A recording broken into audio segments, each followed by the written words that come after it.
Hello, my dear friends. Welcome to another week of extraordinary YJP workshop. Tonight we've got one of the legends of Australia, Jack Gance over here, and thank you. we've also got his dear wife, who's just behind the camera, Bevelyn. It's great to have you, and thank you for coming into the studio. And thank you to all of you out there. If you're joining us on Zoom or via Facebook or any other platform, it's really, really good to have you. And we're really proud of what YJP's been accomplishing and achieving over COVID. And we were meant to have you, Jack, live, and we had it initially booked back in April. Yeah. That was or March, actually. And then somehow God had another plan. And that's right, we had some problems. We had some problems. Yeah, so, Jack, you are a legend. People know you across Australia. People know Chemist Warehouse across Australia. I'm a customer, a proud customer. Thank you. We know the business. I am a happy customer. I shouldn't need medication, but if I do need, I know I could go to a great place and at the right price. At the right price with great service, always with a smile.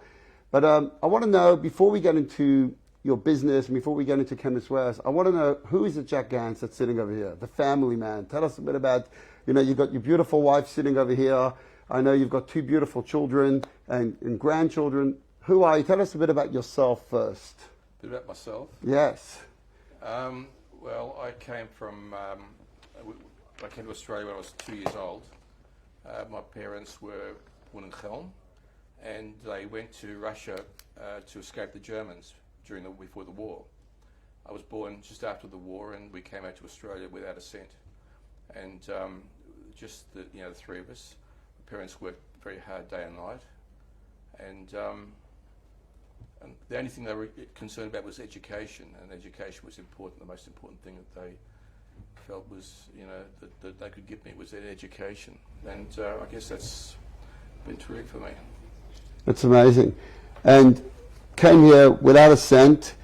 Did they start the business, or were you the? No. They had a milk bar, actually. They had a milk bar. Where was that milk bar? North Melbourne, corner Racecourse Road and Flemington Road, North Melbourne. It's no longer in existence today, but that's where they had a milk. My father was a farrier, and he worked making fur coats.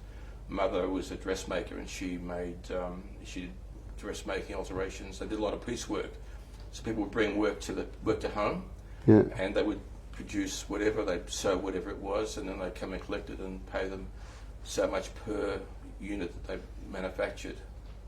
Do you think, having grown up with parents who owned and ran a milk bar, do you think you learned the skill of the sale because of the milk bar? Well, I think what I learned was the fact that they were survivors, and for them, education and looking after the future was very important. Had a very strong work ethic. And my father used to, work in the milk bar from 5 in the morning till probably close to midnight. Wow. And and that was that hard work and studying and work with it's only two things that they really did. And that, as a result of that, I had no interest in sport. People say, how come you're an Australian and you not interested in sport? Because I guess for me and for my family, sport wasn't really important. I mean, when you survived the war, the last thing you worried about was who was going to win the football game, whether it was Carlton or Collingwood. Right. Interesting. So I want to go back a bit into your story before you actually got into Chemist Warehouse. There was something called Latan, Le Specs. Yeah. They were the good olden days. Okay. Yeah, there's a good story about that. When we first opened the pharmacy, I enjoyed it to some extent, but I wanted to do something a bit more entrepreneurial, something a bit more adventuresome. I wanted to do something a bit more businesslike. And we sold a lot of sunglasses, so I decided to enter into the sunglass business. In those days, there was no internet, there was no Google. If you wanted to look something up, you had to go to a book, a phone book, or a book of importers. So we went to the Taiwanese consulate, and we looked through all the books there, and we found the book of importers, manufacturers, and we wrote down by hand the name of all of the manufacturers of sunglasses. And then we went back to the pharmacy and typed with 2 fingers, typed a letter. There was no email, there was no other communication. What year was this? This was about 1973. Wow. So we wrote a letter, and the letter went like this: Dear Sir, your name has been given to me by the Taiwanese consulate. We are the largest importer of sunglasses in Australia. Now, it wasn't a lie, it was just a timing difference. because we soon became the largest. Anyway, so we got samples and we worked together a range, and we started selling it into the stores. And then it was about 1979, we were at a trade show. We gradually increased our market share of sunglasses. We were selling sunglasses at $4.50 a pair, and the retail was about $20, because they cost us about $1 landed. So we thought we were doing okay, and the retailers were doing okay too. But we got to a point where all the schnorrers bought from us, and the others that didn't buy from us we wanted advertising. And we'd say, look, advertising costs money, and if you want to advertise, it will cost you $10. We want to buy for $4.50 and we want them advertised. Well, I said, we can't do that. But 1979, we were at a trade show, and at the back of a stand, there was a pair of sunglasses that had a feather hanging off it. And Evelyn saw it at the back of the stand, and she said, what's that? And the guy said, this is a new product called Krylon. Don't know what to do with it. It's unbreakable. You can bend it, twist it. It's lightweight.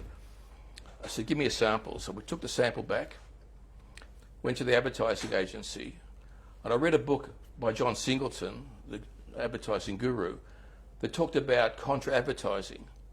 And I thought, I didn't have any money to advertise, and I thought maybe if we can do a contra, contra which means that you pay so much per pair that you sell. So we went to the advertising agency and walked into their boardroom. I threw the glasses against the wall and I said, I want you to advertise these. And they said, wow. So they said, okay, we'll do it. We'll do it on a contra basis.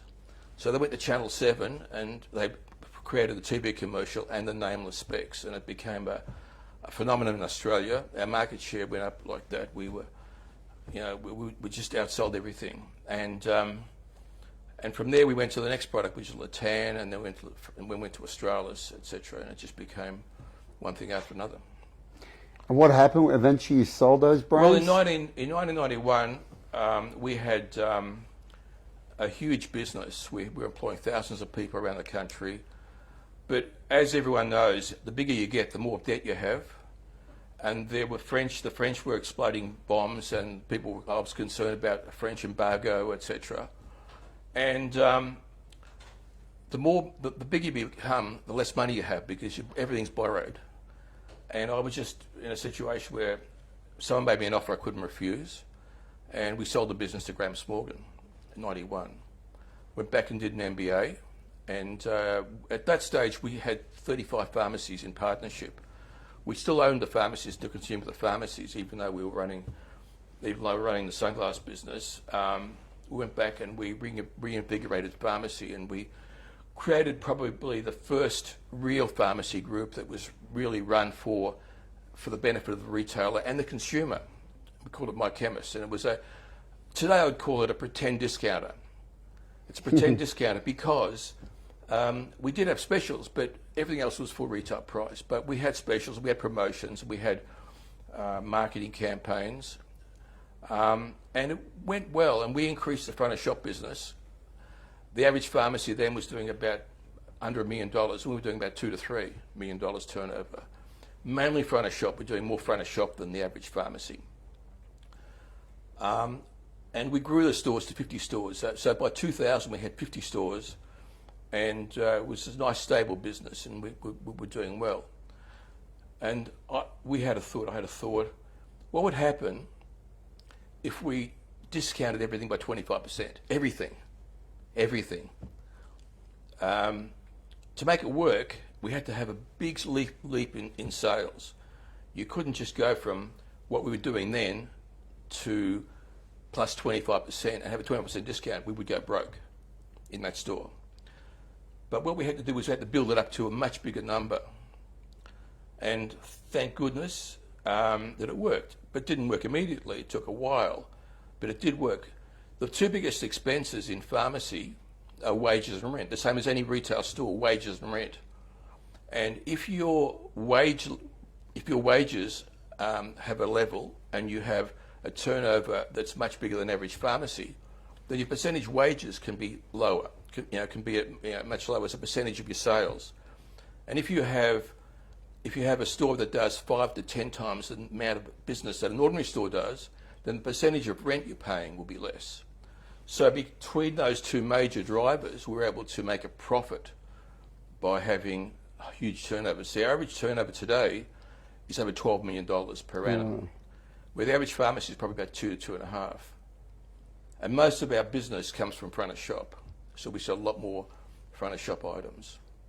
Deodorants, colognes, powders, washing powders. Well, the biggest thing we sell over $1 billion worth of vitamins. Now, you consider what that means. In America, the total market for vitamins is $7.2 billion. And we sell in Australia, we sell 1 billion out of 1.6 billion that's sold all throughout Australia.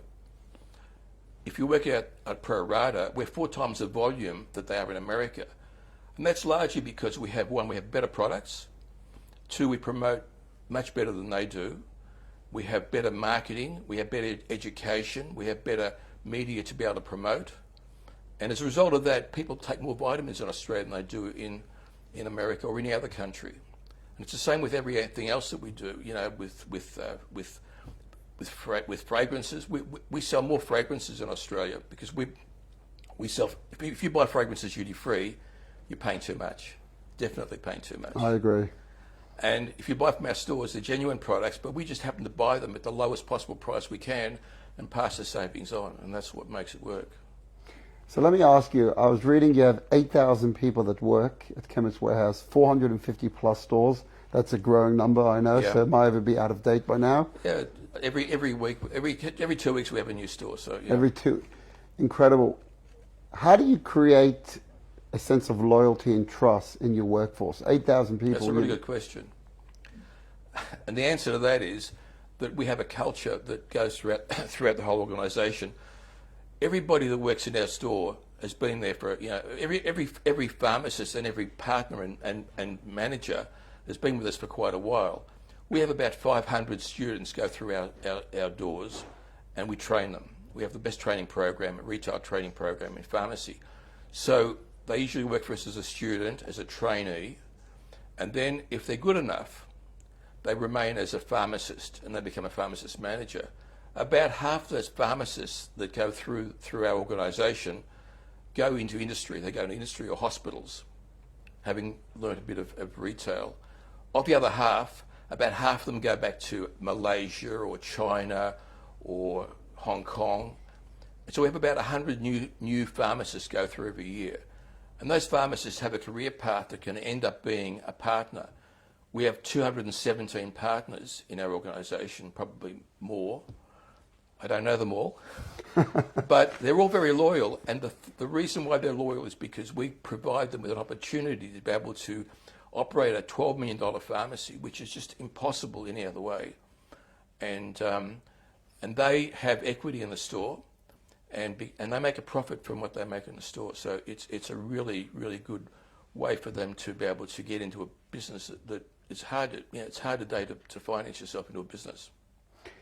It's quite amazing, and also what I find quite extraordinary is that pharmacy is such a structured business. It's so regulated in terms of, I'm not even talking about the sale of drugs or medication. I'm talking about more simply in terms of, you know, the where you could open up a store. Apparently, there's a radius of exactly, you can only have one store here, one store there. How does that all work? And yet you are somehow. Have you heard about the Pharmacy Guild? The Pharmacy Guild. The Pharmacy Guild are the employer organisation, and they support the 5,500 pharmacists that own the pharmacies. And for them, the 5,500 pharmacies that own the pharmacies don't want to work on a Wednesday. They want to play golf, and they don't want to get into sweat, and they don't want to have more than 1 or 2 pharmacies. So the Pharmacy Guild is their spokesperson. They have about 12 people in Canberra that lobby every day. And all the regulations that are there to protect their monopoly on an ongoing basis. So you've got areas like Broken Hill where we can't get to Broken Hill because we can't actually get into Broken Hill because you have to buy a pharmacy to be able to open a pharmacy in an area.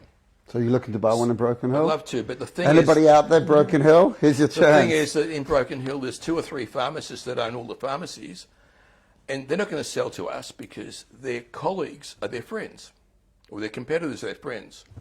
And so the whole of the regulations in pharmacy is designed to prevent organisations like us and prevent competition. Now, there have been a number of government inquiries that have said that pharmacy is a regulated industry and it's anti-competitive, but there's no desire for politicians to rock the boat because pharmacy and the Pharmacy Guild have such a strong lobby group that they're just going to have so many problems if they go against the Pharmacy Guild. Big hurdles. But yeah. Anyway, that's fine. We work within the regulations. We work around them, and it's been okay so far. Oh, it's been incredible. And, you know, when you think about market share, when you think about pharmacy, people today, you know, Chemist Warehouse is synonymous with a pharmacy. It's nearly like a Kenwood, or nearly like, you know, when you think about some brands with Breville, which have just dominated different types of... Sure.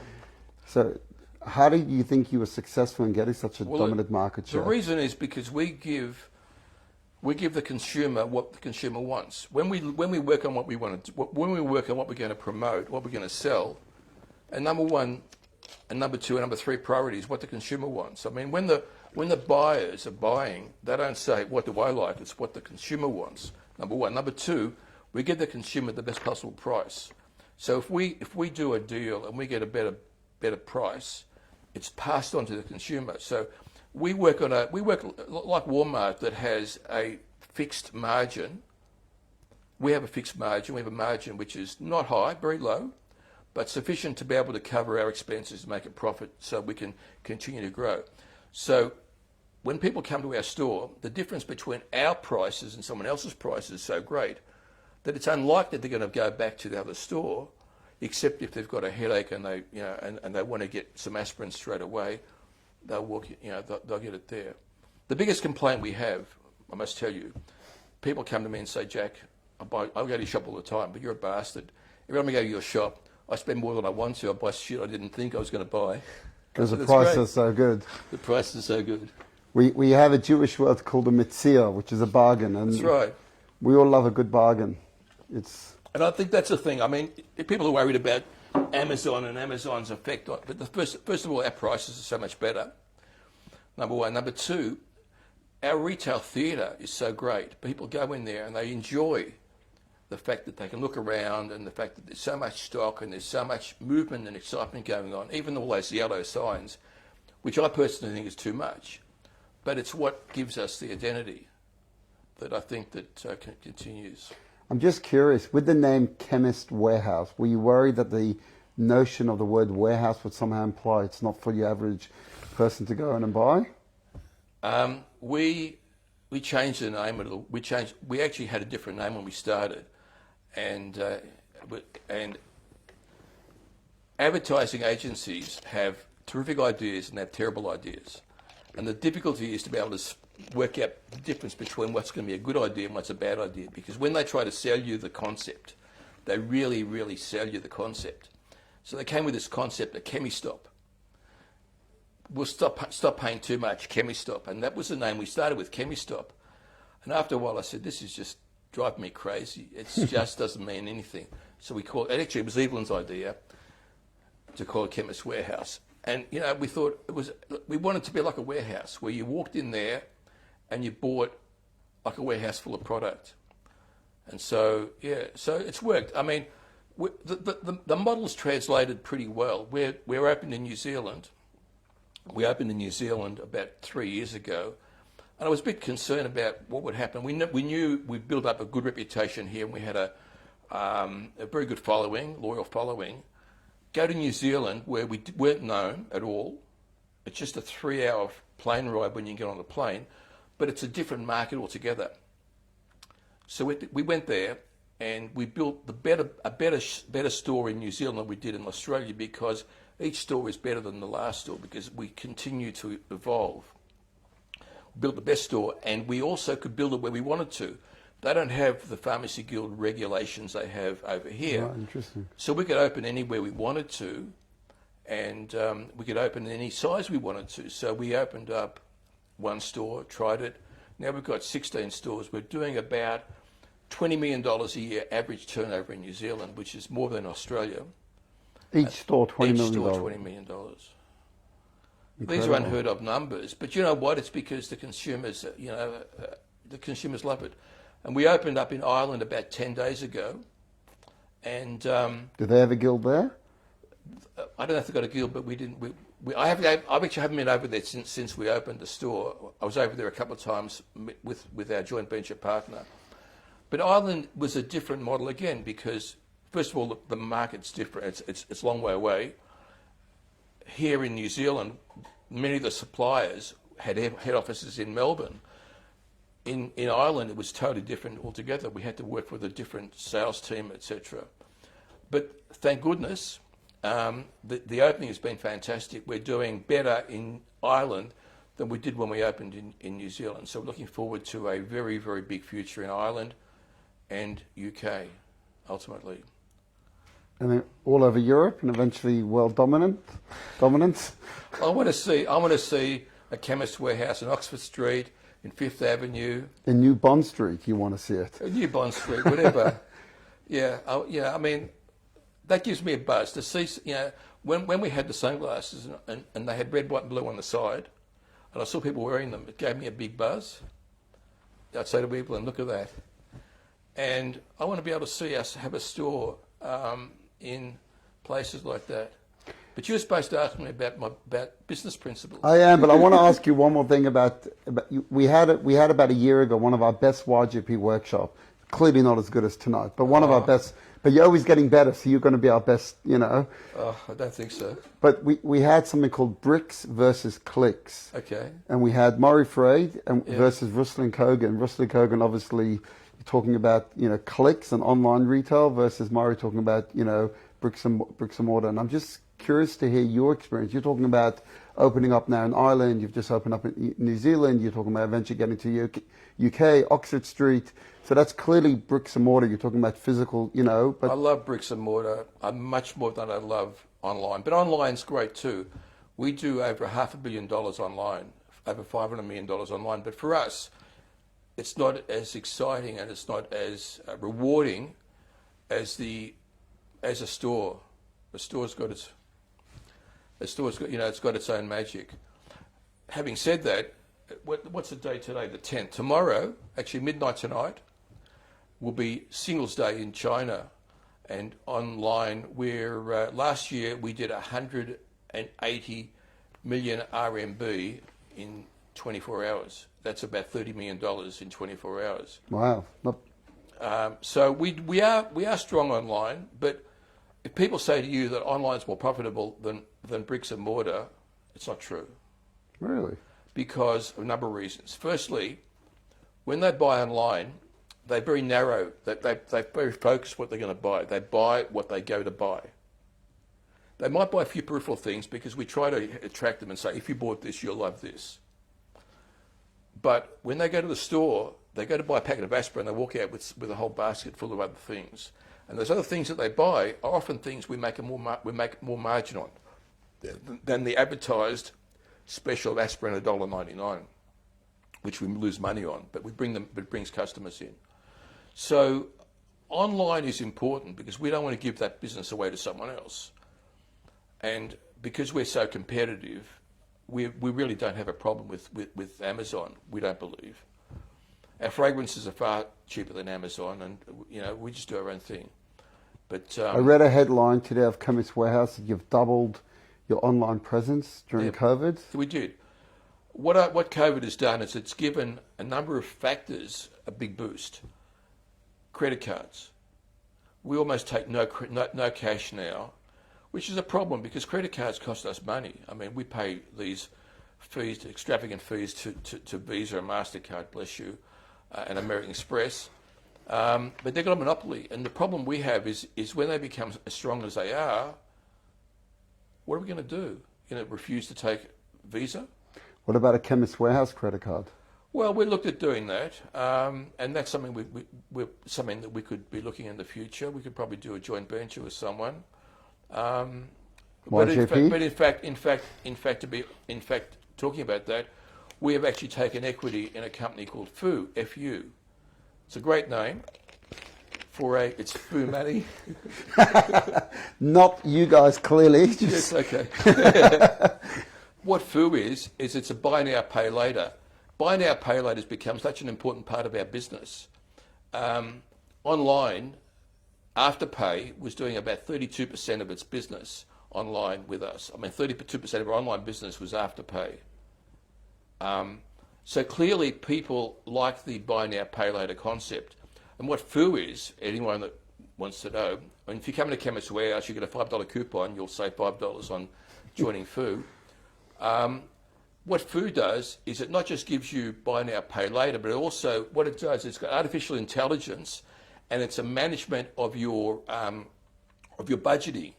So what happens is it has access to your banking details so that it knows what your income is and what your expenses are, so it can help you budget and will spread your payments in a way that works very well for you.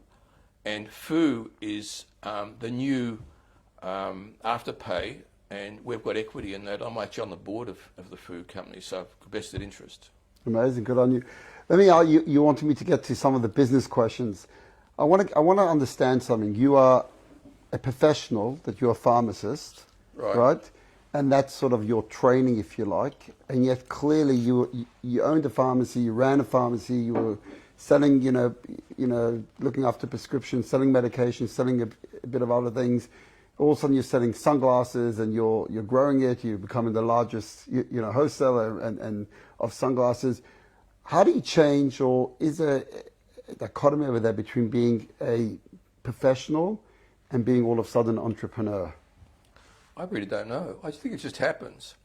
I mean, like somebody said to me, did you ever think that you would be, the chairman of a $6 billion company? I said, yeah. When I was born, I said to my mother, I'm going to be a $6 billion. The answer is no. I guess the drive and enthusiasm just to see any opportunity. I mean, opportunities everywhere. There's opportunities everywhere you look. And it might be harder today, but it's actually easier in a lot of ways. And, you just got to look around and see it. But the thing is... So what's an entrepreneur? Well, I ask you, what is an entrepreneur? What is the definition of an entrepreneur? Someone willing to see opportunity and grab it and run with it and see. Well, that's one of the things that's important in an entrepreneur. Most people ask, what is an entrepreneur? And they say someone who takes risks. And that's wrong, in my opinion.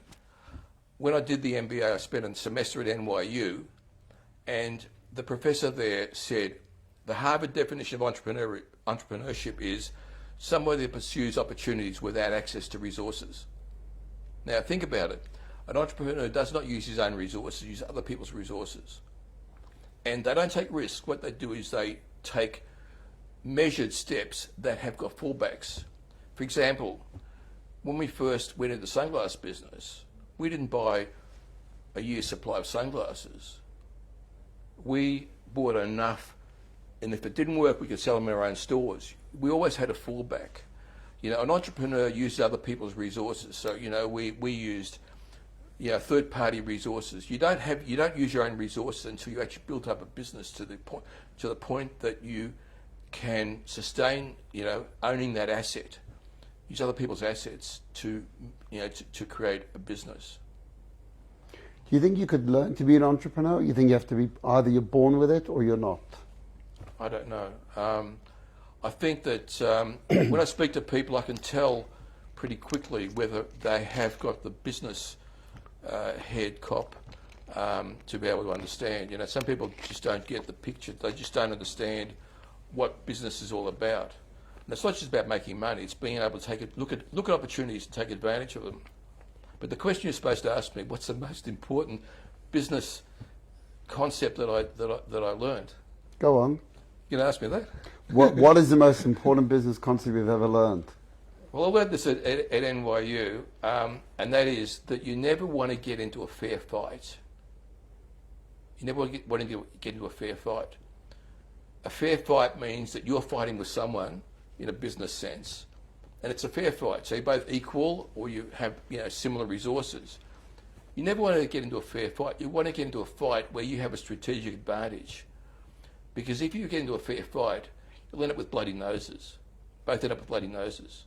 Do you have to fight? Why? Well, everything's a fight. You need a fight for market share. You need a fight. You're always fighting. You're always fighting to get to a position where you have success. It's always a fight. I don't think you ever, if something was easy, it wouldn't work. You always have to. You have to fight. You have to work hard. You have to have a strategic.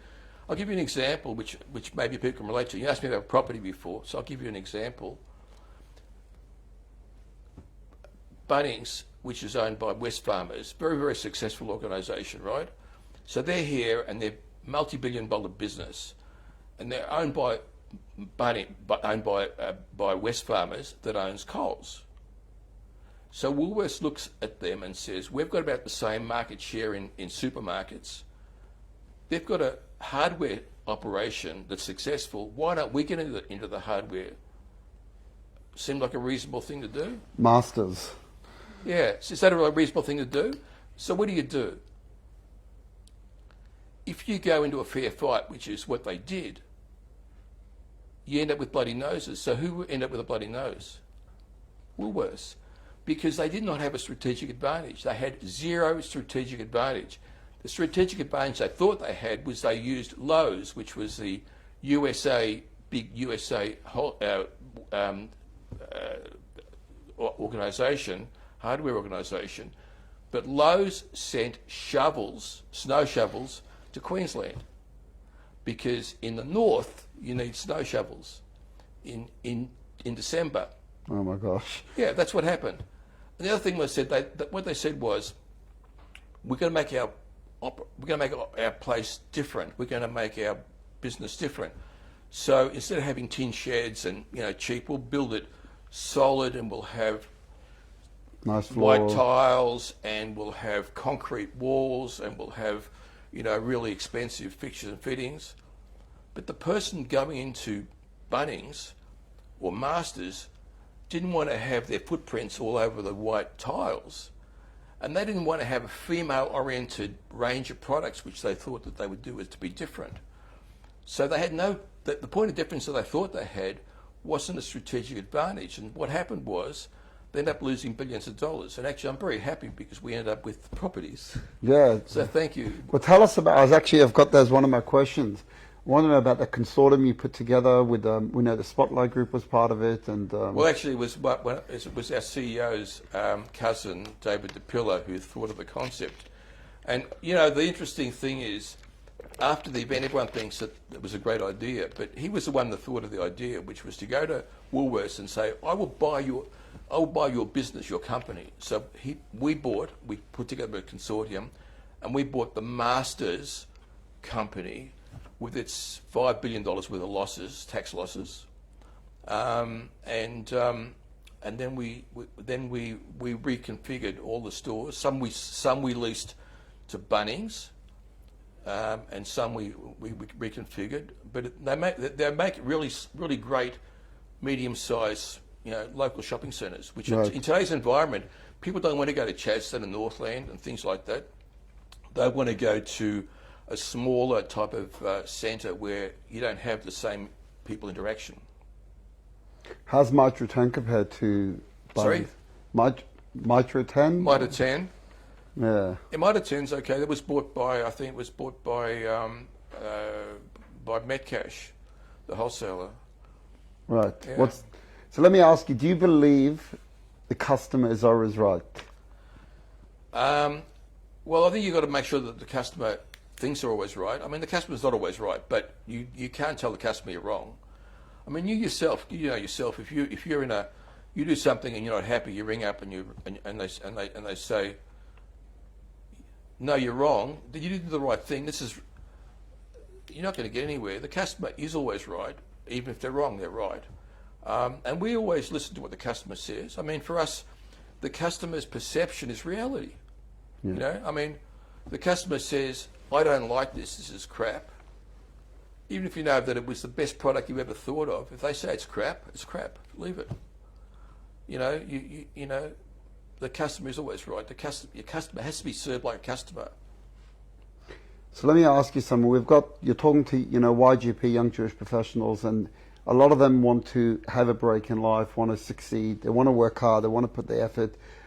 What do you think? Have you ever had someone that's come up to you, pitch an idea, and you're like, wow, that guy's great? Yeah. What is it that captures you? Which one of your store managers or which one of your employees, you look at them and say, wow, that guy's got a future? I think the concept's important. What's more important is their ability to be able to deliver. For example, I say, people come to me and say, look, I've got this great idea. I have got this idea of X, Y, Z. I say, look, leave the idea aside. That guy over there's got the same idea as you have. What have you got that he doesn't have that will make your idea work?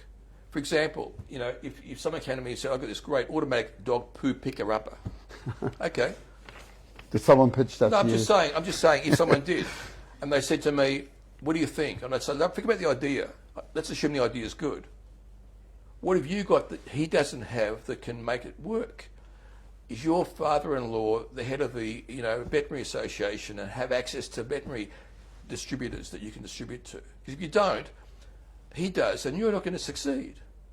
Distribution is important. What have you got that you can actually bring to the table? What strategic advantage do you have? And you've got to think of the strategic advantage more important than what the idea is. Because if you've got a strategic advantage and a medium idea, I'll give what the professor said to me. There's two parts to an equation to work out the potential success. One is the strength of the idea.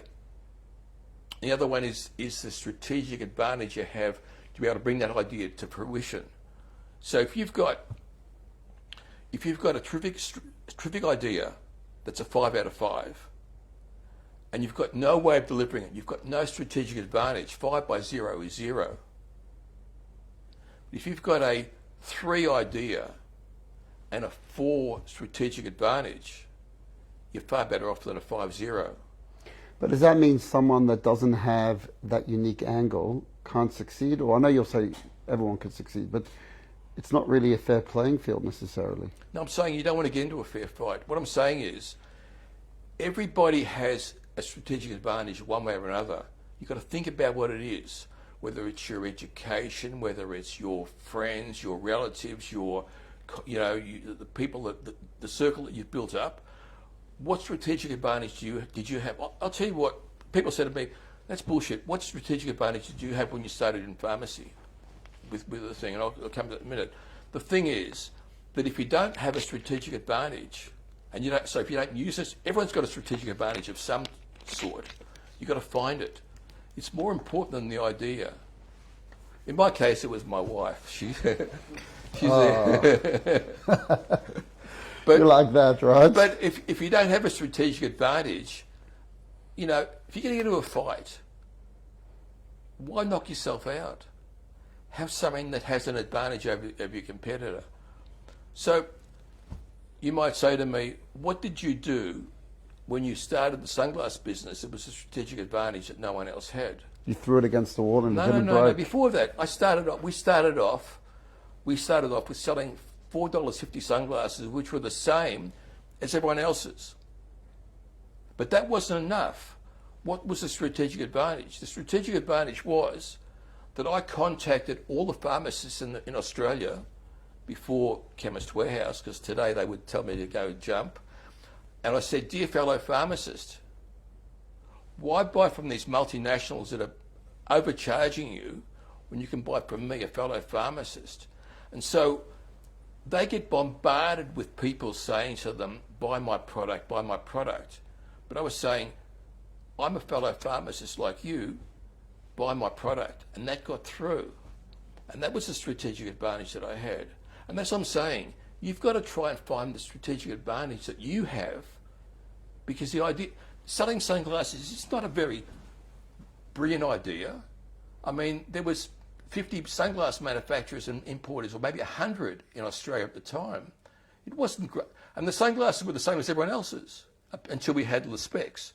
But what I had was a strategic advantage to be able to get there and to be able to compete with, when another rep came in and said, hi, I've got these sunglasses, they're $5.50 or whatever, the pharmacist say, no, I'm buying from a colleague of mine. I don't need your stuff. And that was the strategic advantage that I had. It's amazing. And let me ask you, you speak so lovingly about your wife, and you keep Because referencing. she's there, she's going to hit me if I don't. No. I've seen you in your home together. You pick up an energy. You pick up an energy, and you got two beautiful daughters and grandchildren.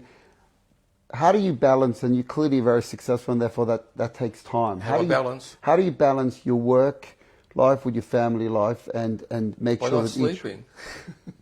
But you can't function without sleeping. Oh, well, anyway, how do I balance? I don't know. I think I don't know.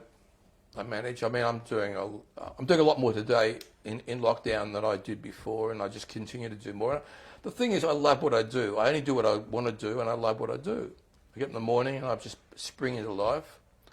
This morning I started at 5 o'clock and went down to the gym.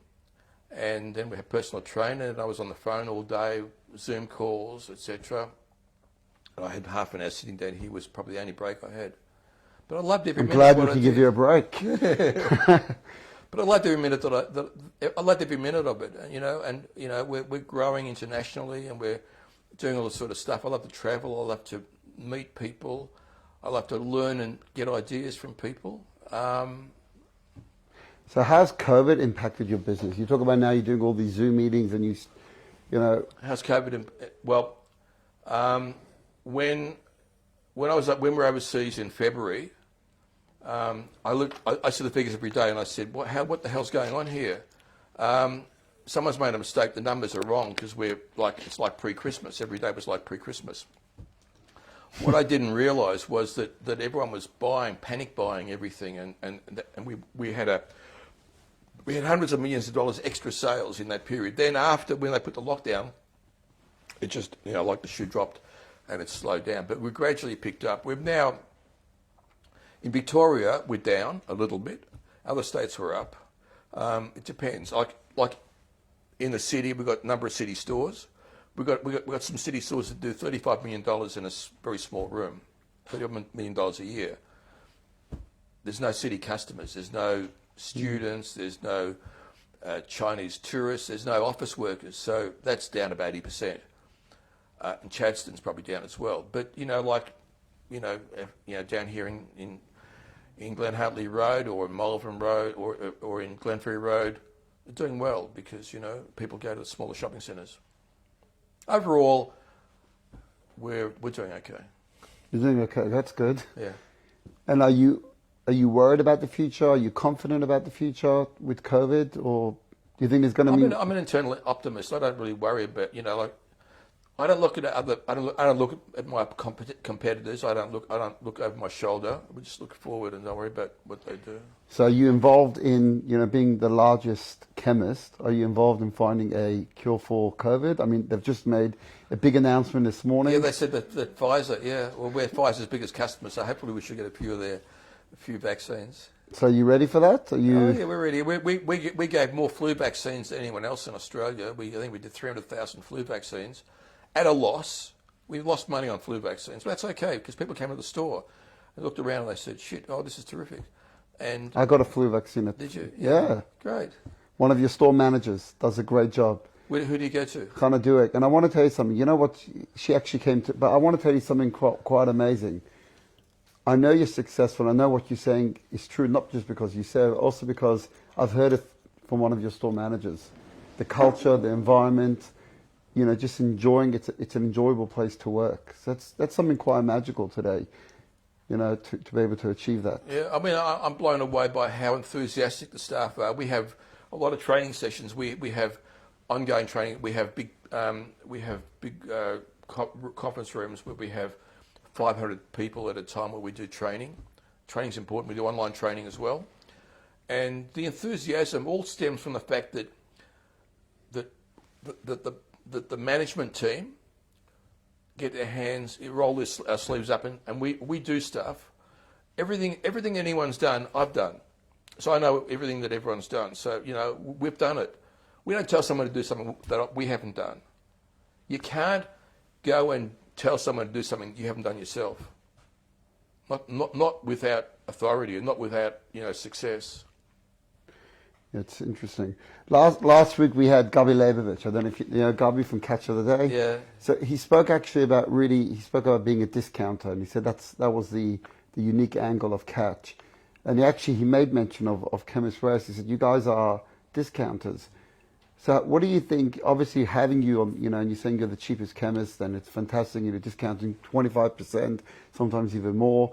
I know definitely from perfumes, even with... Yeah, much more, yeah. That's exactly. So do you think there's a future for your David Jones, your Myers, your... I won't give any stock tips, but I wouldn't buy any David Jones or any Meyer shares. Look, I think that department stores are in trouble because they're in between. I mean, like discounters are doing well, and the premium, like Louis Vuitton and Gucci and all those stores are going to do well. But if you're in the middle, you've sort of got no, and we're killing them with fragrances. We've got an advertisement that we run where someone walks into a Meyer store, looks like a Meyer store, and says, and she says, oh, this is $75. Not a Chemist Warehouse, it's not. And we're killing them. We're actually killing them. Because we work very hard to find the right product at the right price. We pass it on. What about your big brands like, I hope I'm pronouncing it right, L'Occitano or L'Occitane or Aesop and those type of brands? I mean, what happens is that, look, and by the way, we started off by being grey market, where we buy product overseas, from discounters overseas and from look around to find the best price. Now we're direct importers. We, for example, Sarah Jessica Parker, which is a fragrance you might know, we sell over 300,000 bottles of that a year, and we're the exclusive distributor of that. Now we're distributing it throughout the pharmacies as well. So, and police, we're the exclusive distributors for police. What about Chanel? That's a problem because Chanel thinks that they're, I won't say it, but they think... Chanel, look, we say to Chanel, look, I know you don't like the yellow image, but you want to sell product. Because, Mercedes-Benz fragrances made in Italy, they were selling 500 units a year out through Meyer, all Meyer stores. I'm at 50 Meyer stores, 10 units a year they would sell each store, 500 stores a year. We went to them and we said to them, we want exclusivity. And they said, how many are you going to take? We said, take 5,000 to start with. That was like 10 years' supply that Meyer had bought. So we're now selling probably 50 to 100,000 of Mercedes-Benz fragrance, and it's doing really well because we can retail. We can retail product at the right price, the right promotion, the right staff. We can sell product. So do you find that a struggle being a discounter to get into mainstream brands? Do they? Yeah, I mean until they realise that that there's more to life than being being elitist, and that is making money. And we can make money for them. We can sell product for them. But it's a big. I mean, like Chanel and Dior will probably never do that. I mean, although what we've done is, and we've found it worked really well, we've created a store within a store. We've created a store called Ultra, and it's if you go to Chadstone, and we've got 3 stores, one in Chadstone, one in the city, and I think one in, can't remember, another store. And it's a brand called Ultra, and what it is, it's an area within the pharmacy where we got white tiles, and we've got better fittings, and it's more upmarket. We've got people wearing black that are dressed there, and that will serve the customer more. We doubled our turnover. When we at Chadstone, which was our flagship store, we're doing about $45 million a year in Chadstone. When we went from having all the fragrances the same as all the rest of the shelving, the tin shelving and etc. We made nicer shelving and we made it a bit more upmarket. We doubled our fragrances and cosmetics in that area. Mm. And we believe that ultimately, Ultra will be the place that Chanel and Dior will like to be. And they'll sell a lot more product because we really are able to turn over a lot of product. So in case they're listening right now, you heard it first on YJP. Here you go, Chanel. If you want to make it big, get into this little store within a store. Yeah. Well, they know about it. I mean, the thing is, we've got Chanel in those stores anyway. We buy it in the grey market, so we've already got it there. We're already discounting it. But if they want to really sell product, and we can do new launches. We can do a lot of stuff. I mean, we created a brand. You've heard of Hamish and Andy. They're a couple of radio jocks, and so I know another Hamish, but yeah. Yeah, but that's my son-in-law. So my team came to me and said, "Look, we want to do an agreement with Hamish and Andy. They're going to produce a fragrance for us." I said, "You got to be joking." I said, "No." So on radio, they spoke about creating this fragrance, and they got the bottle. They went to France to get the fragrance, etc., etc. When we launched it, we sold 100,000 bottles in 24 hours. Wow. So it was product that we created. And, Gino, Leano, and Delta Goodrun. Delta Goodrun is, is another one of the stars that we have a fragrance range that we create with them. Amazing. Let me ask you your opinion about partnership. So I know you've done a few consortiums. I know obviously you've got your brother, and I want to know two things. Let's start first just generally partnership, and then I want to know about family partnership. Okay. But let's start with just general partnership. Well, I think partnerships are great because I think the problem when you're in business on your own is that you don't have a sounding board. You don't have anyone you can talk to that you can bounce ideas off. I mean, I would go overseas. I come back with something. I'd say, "This is terrific," and in discussing it with my brother or my partners, I'll be deflated and I'd say, "Hey, that's not going to work." Or I come back and I'd say, "Look at this great idea," and they would say yes, and and we would know that it's it's a good sounding board, and you have people with opposing views. So I think partnerships are good because you who else are you going to trust but a partner? So partnerships are good. Family. Well, I know a fair bit about family because I actually started Family Business Australia when we sold Australis, and I was sort of in a bit of hiatus. I was approached by the NAB, National Australia Bank, and Arthur Anderson, just shows how long ago it was, to start Family Business Council of Australia. And it's still running today, and we did a lot of seminars, and there is a real science in running a family business because you need to understand, do you have someone take a position in family business because they're family or because they're good? And if they're not good, what do you do? And what does definition of good mean? And who judges them? Things like family constitution, it's all very important. Anyone that wants to understand about Family Business Australia, join them, and they've got forums. It's a great opportunity to actually learn and experience. The best thing to do is to learn from someone that's experienced the same as you have. So family business, I think, is great. And what about the risk of having what we call in Yiddish a broigus? Yeah, well, that's always a problem. A broigus, this major disagreement. Yeah, well, that's always a problem. I think, when things are going great, there's very few broiguses, and there's very few, and so far it's been great. And you just got to look beyond, you just got to look beyond,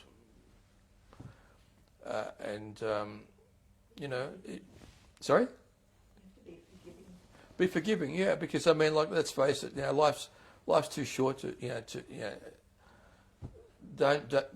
forgive, and because people are going to make, and a lot of egos become involved. Then you've got in-laws, and you've got outlaws, and you've got all these sort of dynamics. The dynamics in family business are just incredible. And we went to a lot of seminars in America, and there's a whole industry over there that has PhDs in family business, and we went to UCLA, and there's a whole faculty of family business. It's like incredible. Like the wealth that's been put into there in donations there. It's just, and all the fellows in family business that have got all these studies that they've done in family business. The biggest problem in America, though, of course, is succession planning, is estate planning, because you have estate taxes, death taxes. Fortunately, hopefully, we won't have that here. That's terrible, because you work hard all your life. You pay your taxes, you die, and someone's got to pay tax again. That's just not right. Have you spoken to Josh Frydenberg about that? I'm sure Josh agrees. I'm not sure about Labor, but... Well, Josh sometimes watches our forum, so... Hi, Josh. Thank you. You've done a great job. He's done an incredible job. And Josh, do something about pharmacy. I mean, for goodness sake, talk to your colleagues in there and say to them, listen, enough. Give these guys a break. They need to get bigger. For those who want, Josh Frydenberg is actually talking for us on Thursday night. We're having an event to honour the passing of the Chief Rabbi Sachs. Okay. And Josh is going to be speaking for us on Thursday night. But we've literally got a couple more minutes, and I do want to see if any questions came in from the crowd. But I've just got one. So you spoke about Ireland, but in addition to Chemist Warehouse, is there another dream? Is there another aspiration? What's next? Being a true entrepreneur, and who knows? It's a good question. I've got a lot. I mean, I think international expansion is really, I guess, my dream. Ireland would be the beginning. I'd like to see succeed in the United States, the biggest market in the world, probably the most complicated market in the world. But What do you say about what's going on there in the United States? Sorry. Oh. Well, you got a choice between a perpetual liar and a sleepyhead. What do you do? That's going to be interesting. What happens over there? Yeah, look, I don't know. What about Israel? Well, as a matter of fact, I came close to starting to work with someone in Israel, and then we have the coronavirus.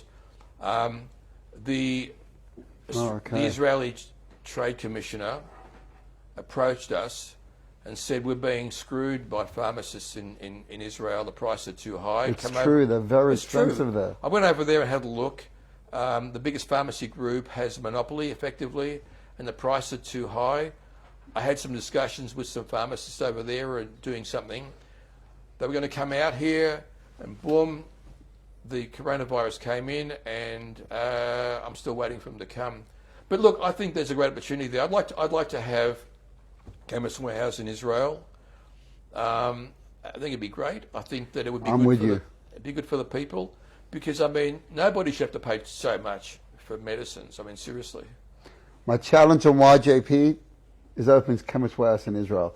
I look forward to walking down the street in Tel Aviv, in Yerushalayim, or big yellow box. Sorry? The big yellow box. The big yellow box. I really think so. It's something that's always struck me Well, my partner's Italian. He wants to have a Chemist Warehouse in Rome. I want to have one in Tel Aviv and Jerusalem.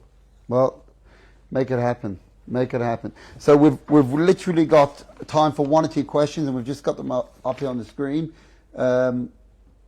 Let's just read. I'm reading the first one that comes to mind. I don't even know if it's a good question. What advice would you give retailers who are too reliant on China now and want to expand other regions?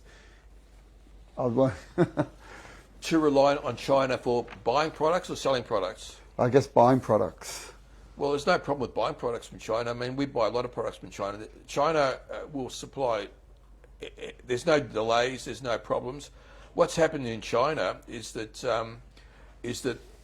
America's put a 40% tariff on, so the Chinese exporter to America pays part of the tariff and the margins. So there's a problem. Getting product into China is a problem. Although we opened our second bricks and mortar store in China 2 days ago. Oh, really?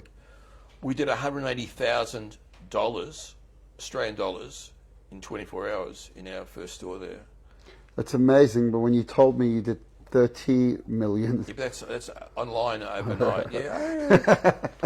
I'm just going by if you're listening. I'm just going by your own metrics.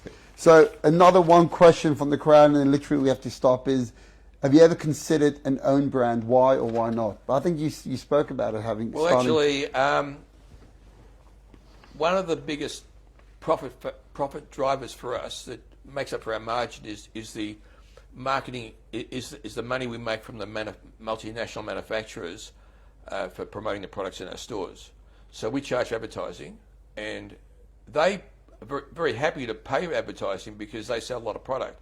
So that gives us a good margin. That helps with the margin, sorry. So we've been reluctant up until now to have private label. But we are putting in private label because my experience from around the world, and I speak to a lot of people all over the world, is if you have private label, the multinationals support you more because they don't want to be marginalised by the fact that you've got private label. So we're going to gradually, we do about 2.5% of our business is private label. If you look at America, it's about 40%. 40% of pharmacy sales on any category is private label, 40%.